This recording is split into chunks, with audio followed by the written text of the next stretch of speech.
Hello दोस्तों, एक बार फिर से आपका स्वागत है आपके अपने YouTube channel Aditya GS research centre में। आज हम पढ़ेंगे इतिहास।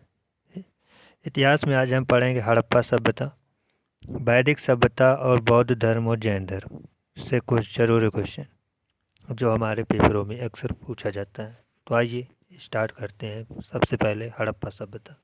हड़प्पा सभ्यता में सिंधु सभ्यता। पहला क्वेश्चन है, इतिहास का पिता किसे कहा जाता है? तो इतिहास का पिता हेरोडोटस को कहा जाता है। सिंधु सभ्यता प्रसिद्ध थी। सिंधु सभ्यता सुयोजित शहर हेतु प्रसिद्ध थी। सिंधु सभ्यता के लोगों का व्यवसाय, तो सिंधु सभ्यता के लोगों का व्यवसाय व्यापार था। सिंधु सभ्यता की मुख्य फसल थी जौ और गेहूं थी। हड़प्पा सभ्यता के बारे में सबसे पहले जानकारी दी थी तो चार्ल्स में तो सबसे पहले जानकारी दी थी तो सबसे पहले जानकारी चार्ल्स मेंसन ने 1025 में सिंधु सभ्यता के बारे में सबसे पहले जानकारी दी थी। मोहनजोदाड़ो एवं हड़प्पा की पुरातात्विक खुदाई के प्रभारी थे तो सर जॉन मार्शल थे। हड़प्पा सभ्यता थी। हड़प्पा सभ्यता कांस्य युग की थी। हड़प्पा सभ्यता की लिपि हड़प्पा सभ्यता की लिपि भाव चित्रात्मक थी। मिस्र के राजा कहलाते थे। मिस्र के राजा फाराओ कहलाते थे। खरोष्टी लिपि लिखी जाती थी दाएं से बाएं भाषा में। स्वात्विक चिन्ह देन है सिंधु सभ्यता की। आदि मानव ने सर्वप्रथम क्या सीखा था? तो आदि मानव ने सर्वप्रथम आग जलाना सीखा था। तो मतलब आग की खोज कहाँ से हुई थी? आग की खोज लगभग सिंधु सभ्यता से ही हुई थी। उसके बाद आग का आविष्कार कब हुआ था? आग का आविष्कार पूरा पाषाण काल में हुआ था। सबसे पहला पालतू जानवर कुत्ता था। सिंधु सभ्यता थी। सिंधु सभ्यता एक आदि ऐतिहासिक सभ्यता थी। हड़प्पा सभ्यता कहाँ, हड़प्पा शहर कहाँ स्थित है? तो हड़प्पा शहर रावी नदी के तट पर स्थित है। सिंधु सभ्यता की प्रमुख बंदरगाह, सिंधु सभ्यता के प्रमुख बंदरगाह लोथल है। हड़प्पा लोग किस धातु को नहीं जानते थे? तो लोहा धातु को हड़प्पा के लोग नहीं जानते थे। हड़प्पा में मिट्टी के बर्तन का प्रभुत्व रंग था तो वो लाल रंग का उनका मिट्टी का बर्तन हुआ करता था। चावल के साक्ष्य मिले हैं। चावल के साक्ष्य लोथल और रंगपुर से मिले हैं। हड़प्पा सभ्यता का सर्वाधिक मान्यता प्राप्त काल है तो 2500 बीसी से 1750 बीसी जो है वो हड़प्पा सभ्यता का काल कहलाता है। मोहनजोदाड़ो स्थित है तो मोहनजोदाड़ो पाकिस्तान में, वर्तमान में पाकिस्तान के लरकाना में स्थित है। मोहनजोदाड़ो की खोज राखाल दास बनर्जी ने 1922 में की थी। 1922 में राखाल दास बनर्जी ने मोहनजोदाड़ो की खोज की थी। नृतकों की कांस्य मूर्ति मिली है। नृतकों की कांस्य मूर्ति मोहनजोदाड़ो से मिली है। सैदो सभ्यता की सबसे बड़ी इमारत मोहनजोदाड़ो से अन्नागार जो मिला है वो सैदो सभ्यता की सबसे बड़ी इमारत कहलाती है। मोहनजोदाड़ो से प्रमुख स्मारक जो प्राप्त हुए हैं वो बृहद स्नानागार है। मतलब एक बड़ा सा स्नानागार है, वही मोहनजोदाड़ो का प्रमुख इमारत का स्मारक है। मेसोपोटामिया का अर्थ होता है दो नदियों के बीच की भूमि। हड़प्पा की खुदाई हुई थी। हड़प्पा की खुदाई 1921 में राखाल दास बनर्जी ने हड़प्पा सभ्यता की खुदाई की थी। सिंधु घाटी के लोगों ने पूजा की मातृ देवी की, ये लोग पूजा करते थे। पुराणों की संकता है। अब हमारा अगला टॉपिक है वैदिक सभ्यता। वैदिक सभ्यता से कुछ इम्पोर्टेंट क्वेश्चन देखते हैं। सिंधु घाटी के लोगों ने पूजा की थी मातृ देवी की। अब पुराणों की संख्या गुप्त काल की स्थापना तक 18 थी। सबसे प्राचीन पुराण मत्स्य पुराण है। पुराणों के रचयिता लोमहर्ष और उग्रश्रवा हैं। वेदों एवं वेदनांगों की संख्या कितनी है? तो वेदों की संख्या 4 है और वेदांगों की संख्या 6 है। उपनिषदों की संख्या कितनी है? तो उपनिषदों की संख्या 108 है। पुराणों का अध्ययन करने वाला प्रथम मुसलमान तो अल बरूनी है। उपनिषद का विषय वस्तुतः दर्शन का है। ब्राह्मण ग्रंथ संबंधित है कर्मकांड से। सबसे प्राचीन वेद ऋग्वेद है जिसमें 1028 सूक्तियां हैं। गद्य एवं पद्य वाला वेद है यजुर्वेद। गद्य और पद्य दोनों पाया जाता है इसमें। शतपथ ब्राह्मण संबंधित है यजुर्वेद से ही। तंत्र मंत्र संग्रहित वेद है। अथर्ववेद में तंत्र ग्रंथ मतलब तंत्र मंत्र भूत प्रेत पिशाच इस सब का ज़्यादा जानकारी कहाँ मिलती है? तो अथर्ववेद में मिलती है। भारतीय संगीत का जनक सामवेद को कहलाते हैं। सामवेद में संगीत का ज़्यादा महत्व दिया गया है। गायत्री मंत्र लिया गया है ऋग्वेद से जिसके रचनाकार थे विश्वामित्र जी। गायत्री मंत्र समर्पित है तो सूर्य देवता को समर्पित है। गोत्र शब्द का उल्लेख सर्वप्रथम कहाँ मिलता है? अथर्ववेद में मिलता है। भागवत धर्म के प्रवर्तक हैं या थे मतलब कृष्ण जी। भागवत जो महाभारत युद्ध के समय गीता का सार दिए थे वही मेन भागवत कहलाता है। भक्ति आंदोलन का प्रारंभ अलवर संतों से हुआ। आर्यों की जानकारी का स्रोत ऋग्वेद से। हमें आर्यों के बारे में हमें ऋग्वेद से जानकारी मिलती है। ऋग्वेद में सर्वाधिक प्रवृत्त नदी सरस्वती नदी जो थी वे ऋग्वेद में सबसे प्रवृत्त नदी कहलाती थी।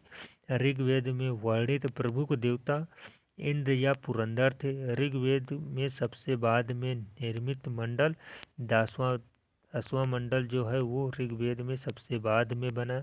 ऋग्वेद में सोम को समर्पित मंडल है तो 9वां मंडल है। सत्यमेव जयते लिया गया मुंडको उपनिषद से। प्राचीन हिंदी विधि के लेखक है मनु हैं। स्मृति ग्रंथ में सबसे प्राचीन है मनु स्मृति। पुस्तक मृतासारा के लेखक हैं विघ्नेश्वर। महाभारत का अन्य नाम जय संहिता है। महाभारत के रचनाकार वेद व्यास हैं। के फारसी अनुवाद का शीर्षक रजनामा है। आर्यों का भारत में आगमन 1500 ईसा पूर्व से पहले हुए है। आर्य पहले बसे थे पंजाब और अफगानिस्तान में। ऋग्वेदिक आर्यों की भाषा थी संस्कृत में आर्य लोग बात करते थे। आर्य लोग भारत आए थे मध्य एशिया से आर्य लोग भारत आए थे। शून्यवाद का प्रतिपादक नागार्जुन है। गौतम बुद्ध का जन्म लुम्बिनी में 563 ईसा पूर्व में हुआ था। अब हमारा टॉपिक स्टार्ट होता है बौद्ध धर्म और जैन धर्म। गौतम बुद्ध का जन्म लुम्बिनी में 563 ईसा पूर्व में हुआ था। बुद्ध की मृत्यु कुशीनगर में 483 ईसा पूर्व में हुआ। बुद्ध की मृत्यु की घटना है महापरिवार मतलब बुद्ध धर्म में महापरिवार को मृत्यु माना जाता है। मृत्यु से ही रिलेटेड किया जाता है। बुद्ध के प्रथम गुरु थे आलार कलाम। बुद्ध द्वारा गृह त्याग की घटना है महाभिनिष्क्रमण। बुद्ध का प्रथम प्रवचन कहलाता है धर्म चक्र प्रवर्तन। बुद्ध ने अपना पहला उपदेश दिया था सारनाथ में। बुद्ध ने उपदेश दिया था पाली भाषा में। सारनाथ में इन्होंने जो उपदेश दिया था वो पाली भाषा में था। बुद्ध ने सर्वाधिक उपदेश दिए तो बुद्ध ने सर्वाधिक उपदेश श्रावस्ती में दिए। बुद्ध धर्म के त्रिरत्न थे बुद्ध धर्म और संघ। इसी पर बुद्ध जी चला करते थे। बुद्ध धर्म ग्रहण करने वाली प्रथम महिला महाप्रजापति गौतमी बुद्ध धर्म की मौसी थी।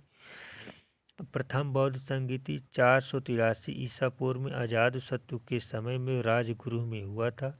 द्वितीय बौद्ध संगीति 383 ईसा पूर्व में कालाशोक वैशाली में हुआ था। तीसरा बौद्ध संगीति 251 ईसा पूर्व में अशोक के समय पाटलिपुत्र में हुआ था। चौथी बौद्ध संगीति प्रथम शताब्दी 776 ईस्वी सन में कुंडल वन में कनिष्क के शासक में हुआ। ये जो 4 बौद्ध संगतियाँ हैं, इनमें से सभी पेपरों में कोई एक संगतियाँ हमेशा पूछी जाती है, तो इसलिए इसको ध्यान में जरूर रखें आप लोग। बुद्ध के पूर्व जन्म पर आधारित कथा है, जातक कथा है। बुद्ध धर्म के प्रमुख ग्रंथ हैं विनय पिटक, सूत्र पिटक, आर्धमिक पिटक हैं। बौद्ध धर्म का पूजा स्थल है चैत्य मंडप। बुद्ध चरित्र के लेखक हैं अष्टघोष। आजीवक पंथ का प्रवर्तक मौशाली घोष हैं। हिजरी संवत की शुरुआत हुई थी 622 ईसा पूर्व में। सिंहवाद का प्रवर्तन 1500 ईसा पूर्व में 16वीं शताब्दी में। इस्लाम के प्रवर्तक हजरत मोहम्मद साहब का जन्म 570 ईस्वी में मक्का में हुआ था। जैन धर्म के प्रथम तीर्थकार थे ऋषभदेव। जैन धर्म के अंतिम या 24वें तीर्थकार थे महावीर स्वामी जी। जैन तीर्थकार की जीवनी का उल्लेख जो मिलता है वो कल्पसूत्र में मिलता है। सूफी धर्म आंदोलन का विकास 9वीं शताब्दी में हुआ। महावीर का जन्म वैशाली के कुंडल वन में 540 ईसा पूर्व में हुआ था। महावीर की मृत्यु पावापुरी में 468 ईसा पूर्व में हुआ था। महावीर किस राजघराने में पैदा हुए थे? तो संघी राजघराने में महावीर पैदा हुए थे। महावीर के प्रथम अनुयायी जो बने थे वो उनके दामाद थे, उनका नाम था जमाली। महावीर एवं बुद्ध दोनों ने उपदेश दिए थे। बिंबिसार के शासन काल में महावीर और गौतम बुद्ध दोनों लोगों ने उपदेश दिया था। जैन धर्म के त्रिरत्न थे शैमंक दर्शन, शैमंक गान, शैमंक आचरण। जैन धर्म के 2 समुदाय थे श्वेतांबर और दिगंबर, जो बाद में महावीर के मृत्यु के बाद ये दोनों आपस में बट गए थे, एक श्वेतांबर और एक दिगंबर।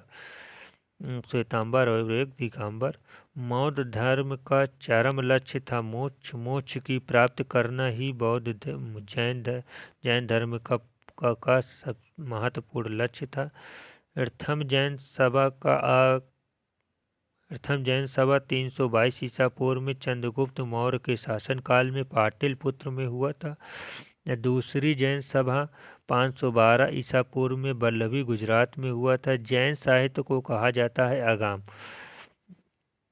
जैन साहित्य को आगाम कहा जाता है। तो आज का क्वेश्चन हमारा इतना ही है। हमें आशा है कि आपको ये वीडियो बहुत अच्छी लगी होगी। तो आप लोग हमारे चैनल को सब्सक्राइब करिए, लाइक करिए और शेयर करिए। आज आपको मैथ का वीडियो मिलेगा, तो आप लोग हमारे चैनल पर बने रहिए ताकि आपको सारे वीडियो मिलते रहें। जय हिंद।